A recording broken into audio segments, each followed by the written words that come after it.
I always thought birthdays were supposed to be special.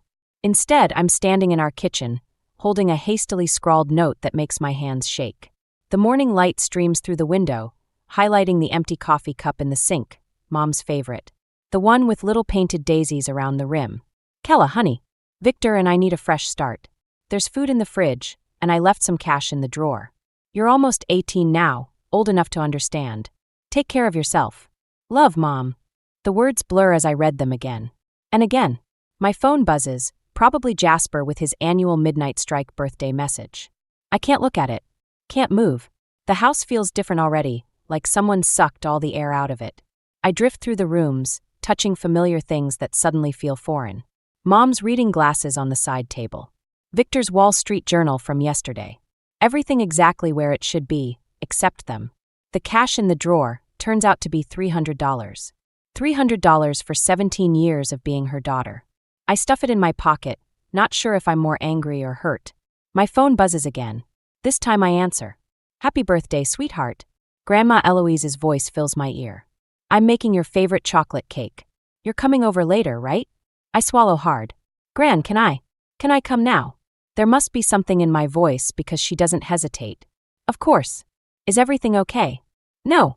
The word comes out smaller than I meant it to. Mom and Victor are gone. The silence on the other end stretches for 3 heartbeats. I'm coming to get you. Don't move. I can drive. Calla Rose Martinez, you stay right there. I'll be there in 15 minutes. While I wait, I find myself in Mom's room. Her closet is half empty, designer clothes gone but cheaper ones left behind. Like she cherry-picked her new life, leaving the unwanted parts, including me, scattered on the floor. The jewelry box on her dresser catches my eye. Inside, I find the silver locket Dad gave her before he died. She always said she lost it years ago. Another lie to add to the pile. Grandma arrives in 12 minutes, not 15. She takes one look at me and pulls me into a hug that smells like vanilla and safety. When she releases me, her eyes are fierce. Pack a bag, she says. You're staying with me. Gran, I can manage. Pack. Bag. Each word is carefully measured. There's something you need to know, but not here. Not in this house. Something in her tone makes me look up sharply. What do you mean? She picks up the note from the counter, reads it, then crumples it in her fist. Your mother. She starts, then stops herself. Pack first. Talk later. As I throw clothes into a duffel bag, I find another note tucked into my dresser drawer. This one's older, the paper yellowed. It's addressed to me, and I recognize the handwriting from the birthday cards I used to receive. From my father's parents. The grandparents' mom always said wanted nothing to do with me. I stuffed the unopened note into my pocket next to the cash. Whatever's in it, whatever Gran needs to tell me, it can wait until we're out of this house that suddenly feels like a museum of lies. In the driveway, Gran takes my bag and fixes me with a look that's part sympathy, part determination. Ready? I glance back at the house one last time. Yeah, I say, though I'm not sure what I'm ready for. Let's go. Gran's kitchen always smells like home. But today the familiar scent of baking bread does nothing to settle my nerves. The unopened letter from my father's parents burns in my pocket as Gran sets a steaming mug of tea in front of me. Your mother, she says carefully, has been keeping things from you. Important things. Before she can continue, the doorbell rings. Gran's expression shifts from concern to something I can't quite read. That would be them. Them. Your other grandparents, Calla. Lionel and Marjorie. My heart stutters. I pull the crumpled letter from my pocket, suddenly understanding why Gran insisted we come straight here. The elderly couple that walks into the kitchen looks exactly like the photos Mom told me were just old family friends. Marjorie reaches for me, then stops herself. Oh, sweetheart. You look just like James. Dad. She means Dad. The room spins a little. We've been trying to reach you for years, Lionel says, his voice rough. Every birthday, every Christmas. Mom said you didn't want. The words die in my throat as Gran places a stack of envelopes on the table. Dozens of them, all addressed to me, all in the same handwriting as the letter in my hands. Found these in Serafina's closet last month when I was helping her organize, Gran says quietly. I've been trying to figure out how to tell you. My fingers trace the return address on the nearest envelope. Why would she? Money, Lionel says flatly. Your father left you everything. The house, his investments, a trust fund for college. Serafina was supposed to be the trustee until you turned 18, but Victor convinced her to use it differently. Marjorie finishes, her gentle tone at odds with the steel in her eyes. The room goes very still. I think about the designer clothes missing from Mom's closet, Victor's new car, the vacations they took without me. How much? Nearly all of it, Lionel says. We've been watching through our lawyer, but couldn't do anything without proof of mismanagement. Now that they've abandoned you. My phone buzzes. Jasper again. I silence it, my hand shaking. Our house, was Dad's. Gran nods. In your name. They've been living there rent-free, using your money to what? Finance their fresh start. The bitterness in my voice surprises even me. I finally open the letter from my pocket, the paper soft from years of handling. Inside, there's a photo of Dad holding me as a baby, his smile so much like mine it hurts. We have a room ready, Marjorie says softly. At our house. If you want it. No pressure, but... She's staying with me, Gran interrupts, then softens. For now. Until we sort this out. My phone buzzes again. This time it's a text from an unknown number. Happy birthday, sweetie. The house is yours now. Do what you want with it. Just don't try to find us. Mom. I show them the message. Lionel's face darkens, but Marjorie reaches across the table and takes my hand. We can help you fight this, Calla. If you want. Fight. The word tastes strange in my mouth. For your inheritance. Your future. Everything they took. I look at the photo of Dad again, then at the pile of unopened letters, years of attempted connection stolen from me. The anger that bubbles up isn't hot like I expected. It's cold, clarifying. Yes, I say, surprising myself with how steady my voice sounds. I want to fight. Gran squeezes my shoulder. Then we'll fight. Together. I nod, already thinking about the house, my house, and everything else they tried to take. Mom and Victor wanted a fresh start? Fine. But they're about to learn that fresh starts come with a price. The key feels heavier than it should as I unlock the front door of my house, Dad's house. My house. Jasper stands behind me, his presence steady and familiar in a world that keeps shifting under my feet. You don't have to do this today, he says. But I do. It's been 3 days since Mom's text and I need answers. The house is exactly as we left it, except for the thin layer of dust that's settled over everything. I head straight for Victor's home office, the one room that was always off limits. Help me look, I tell Jasper, pulling open the first drawer of Victor's desk. Bank statements, letters, anything that might. Kaya. Jasper's voice stops me. He's standing by the bookshelf, holding something that glints in the afternoon light. A key, small and golden, hanging from a leather cord I recognize from Mom's jewelry box. Where did you find that? Behind these books. He pulls out a volume, revealing a hollow space. There's more. The space contains a stack of papers and a small notebook. My hands shake as I open it, recognizing Mom's handwriting. Dates, amounts, account numbers. Years of transactions, all carefully documented in her neat script. She knew, I whisper. She kept track of everything they took. Jasper reads over my shoulder. Look at these amounts. They weren't just using your trust fund for living expenses. They were. Gambling. The word tastes bitter. I recognized the names of casinos, online betting sites. Victor was gambling with my inheritance. A floorboard creaks behind us. I spin around to find Gran in the doorway, her face grim. I thought I might find you here. Did you know? I hold up the notebook. About the gambling? She shakes her head. Not everything. But I suspected Victor had other motives for marrying your mother. The way he pushed her to move into this house, to take control of your trust. Why didn't you say anything? Would you have believed me? Her voice is gentle. Your mother was so convinced he was saving her. Saving both of you. And then I found those letters. My phone buzzes. Another unknown number, but I know who it is before I answer. The house better be exactly as we left it. Victor's voice cold and controlled. Your mother's worried sick about you, by the way. Though I told her you're old enough to handle yourself now. Like you handled my trust fund? The words slip out before I can stop them. The silence that follows is deadly. What did you say? I found Mom's notebook. The gambling debts, the... Listen carefully, he cuts me off. Your mother made certain choices to protect you. To give you a better life. If you push this, if you try to come after us legally, those choices might come back to haunt her.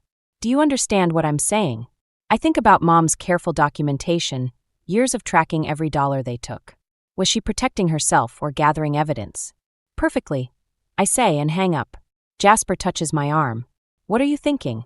I look at Gran, then back at the notebook in my hands. I'm thinking Mom left me more than just a house. She left me a weapon. Calla, Gran starts, but I cut her off. He threatened her. Just now on the phone. Whatever hold he has on her. I flip through the notebook's pages, seeing the story they tell. She knew this day might come. She kept records. Evidence. It's not just about the money anymore, is it? Jasper asks quietly. I shake my head, thinking of Mom's handwriting, each careful entry a cry for help I never heard.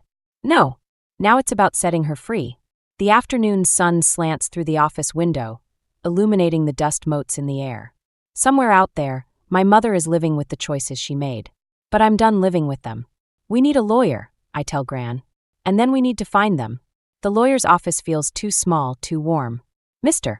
Patterson spreads Mom's notebook and other documents across his mahogany desk, his expression growing darker with each page he turns. Your mother was thorough, he says finally. These records show a clear pattern of misappropriation.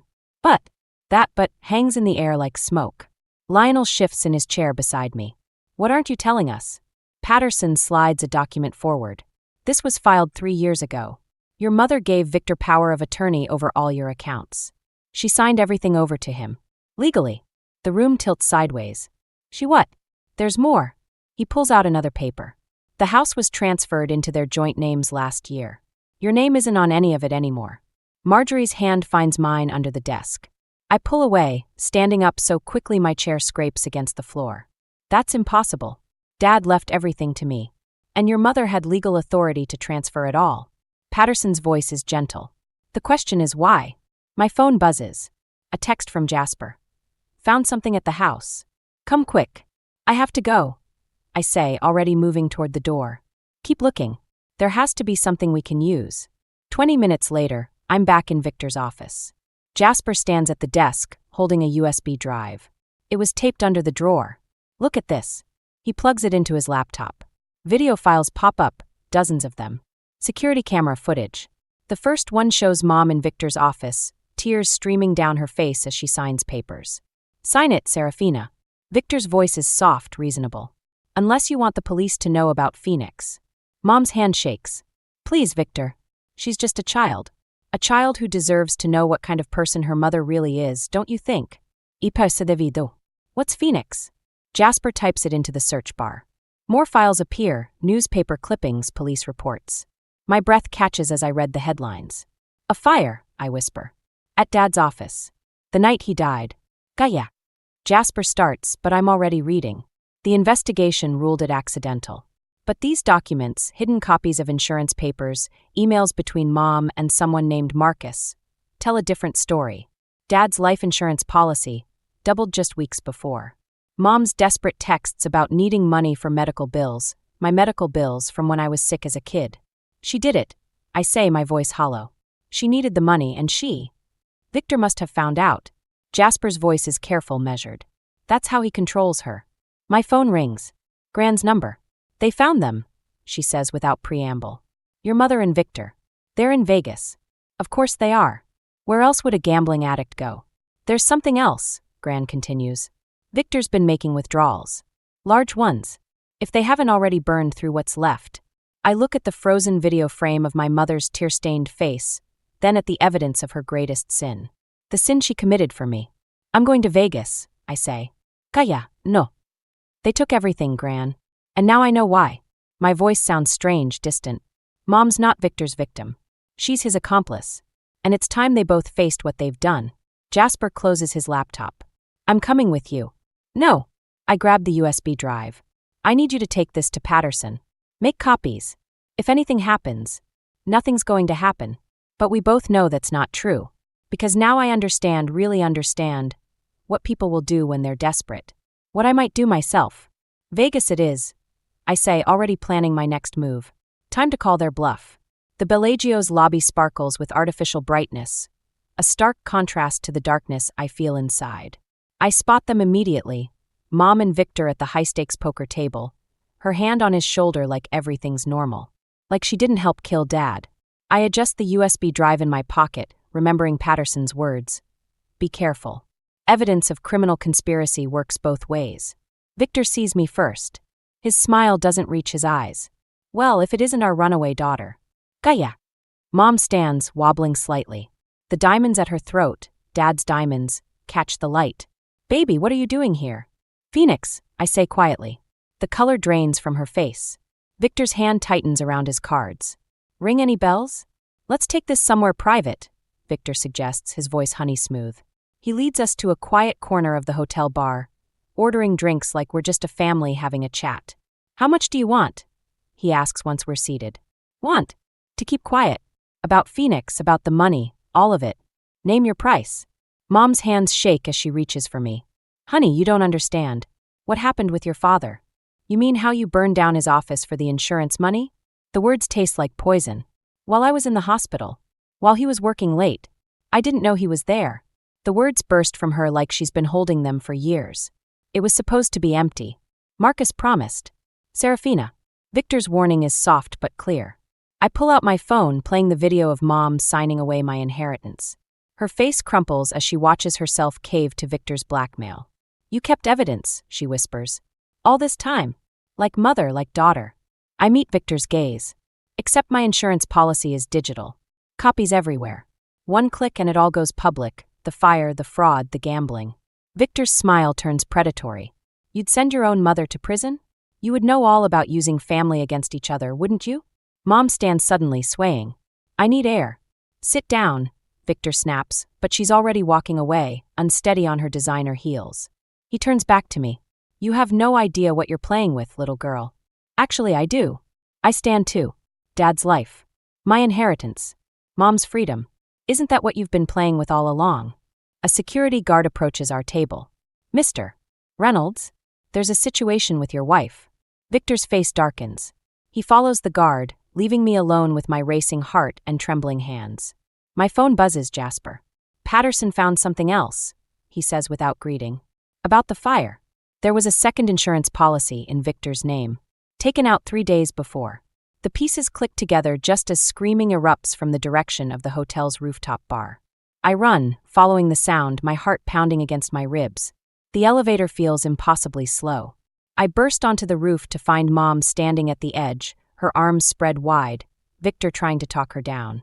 The wind whips her hair around her face, and for a moment, she looks young again, like the mom I remember from before Dad died, before Victor, before everything went wrong. Mom! My voice cracks. Please. She turns, tears streaming down her face. I never meant for him to be there, Calla. I swear. But Victor. He knew. He planned. Serafina, don't. Victor's voice holds real fear now. Mom looks at me, then at Victor, then back to the glittering Vegas lights below. I'm so sorry, baby. For everything.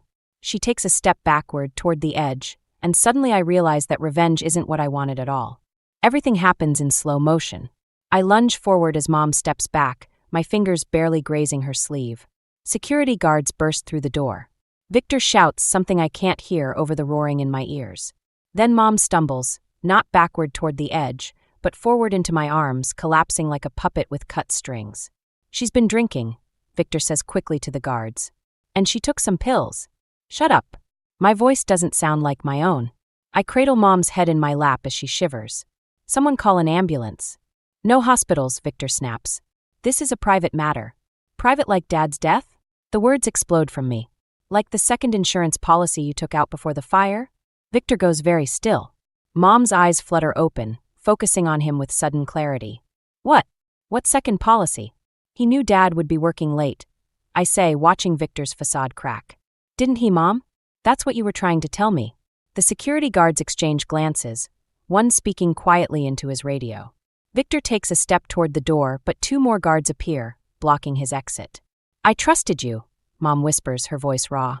After the fire, when you said you'd protect me. I protected you from prison, Victor snarls. From the truth coming out about what you did. What you made her do. My hands shake as I pull out my phone, showing the video evidence. You needed her desperate enough to sign everything over. To keep quiet when you gambled away my inheritance. Mom struggles to sit up. The pills. In my drink. Mrs. Reynolds needs medical attention, a guard says firmly. And sir, I need you to stay right there. Victor's composure shatters. He lunges, not for the door, but for me. For my phone. I scramble backward, Mom still half in my lap, as he crashes into us. We all go down in a tangle of limbs and screams. My head cracks against the concrete. Through blurring vision, I see Victor wrestling with the guards, Mom crawling toward the edge again. This time when I reach for her, my fingers close around empty air. But she doesn't jump. She pulls herself up using the railing, swaying but determined. "You killed him," she says to Victor. "You killed James, and then you made me think it was my fault." The elevator dings. Patterson emerges with 2 police officers, holding papers I recognize from the USB drive. "Victor Reynolds, you're under arrest for conspiracy to commit murder, insurance fraud." I don't hear the rest. The adrenaline drains away, leaving me empty. Mom collapses again, this time into the arms of a paramedic. As they load her onto a stretcher, she reaches for my hand. "I'm sorry," she mouths, her eyes already closing. "So sorry." I watch them wheel her away, watch the police cuff Victor, watch my whole world implode for the second time in a week. My phone buzzes, Jasper again, probably wondering if I'm okay. I'm not. I don't know if I'll ever be okay again. "Miss Martinez?" One of the officers approaches. "We'll need your statement." I look past him, out over the Vegas lights that suddenly seem harsh and artificial. Somewhere in those lights, my inheritance is scattered like ashes. Somewhere in those lights, the truth about Dad's death festered for years while I blamed the wrong person. "Yeah," I say, my voice hollow. "I have a statement. I have lots of statements." But as I follow him toward the elevator, I realize revenge doesn't taste like victory. It tastes like blood in my mouth and tears on my face, and the bitter knowledge that sometimes there are no winners, only survivors. The hospital corridor stretches endlessly before me as I make my way to Mom's room. 3 weeks since Vegas. 3 weeks since Victor's arrest. 3 weeks of avoiding this moment. Jasper squeezes my hand. "Want me to come in?" I shake my head. Through the window, I can see Mom sitting up in bed, looking smaller without her designer clothes and perfect makeup. The doctors say the drugs Victor gave her did some damage, but she'll recover. Physically, at least. "I'll wait here," Jasper says. Inside, Mom's reading a magazine, one of those glossy things she used to love. She puts it down when I enter, her hands trembling slightly. "The police found most of the money," I say, breaking the silence. "What Victor hadn't gambled away. They're returning it to the estate." "Gaya." "Dad's insurance policy, too. The original one, I mean. Not the one Victor took out." She flinches. "I didn't know about the second policy." "You have to believe." "I do." The words surprise us both. "That's not why I'm here." I pull out Dad's letter, the one I found in Victor's office. The one dated the day of the fire. Mom's face crumples when she sees the handwriting. "He knew," I say quietly. "About the medical bills, about how desperate you were. He was working late that night because he was arranging to liquidate his company's shares. To pay for my treatments." Mom covers her mouth, tears spilling down her cheeks. "James, Victor found out somehow. That's why he approached you after the fire, isn't it? Because he knew you'd blame yourself when Dad died trying to save those documents." "I never meant," she chokes on the words. "Victor said he could protect me, protect you. But he just wanted the money, and I was too afraid to see it."